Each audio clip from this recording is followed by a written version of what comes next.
ও MLA শুরু কি সামনে দে, আরে সামনে ছিটটা দাও। একটি শোক সংবাদ নিশ্চিত, এতদিন ধরে নিখোঁজ থাকা জয়মা কালীর ট্রলারটিকে অবশেষে খুঁজে পাওয়া গেছে ডুবন্ত অবস্থায়।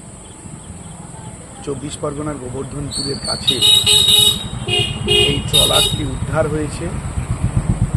ট্রলারের মধ্যে উদ্ধারকারীরা জানিয়েছে মৃতদেহ থাকার সম্ভাবনা প্রবল। রাজ্য সরকার নিরলস প্রচেষ্টা চালিয়েছে। প্রকৃতির কাছে আমরা সবাই যে কি ভীষণ রকমের নিরুপায় আর একবার প্রমাণিত হলো। শোক সন্তপ্ত পরিবারকে আমরা সমবেদনা জ্ঞাপন করছি। এখনও যদি কেউ জীবিত অবস্থায় কোনোভাবেই থাকে, তাদেরকে উদ্ধারের জন্য সর্বতভাবে প্রশাসন উদ্যোগ নেবে।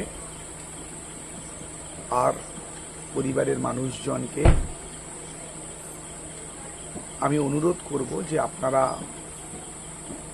নিশ্চিতভাবে নিজেদের শক্ত করবেন এবং এই পরিস্থিতির মোকাবিলায় মানসিক জোর তৈরি করবেন।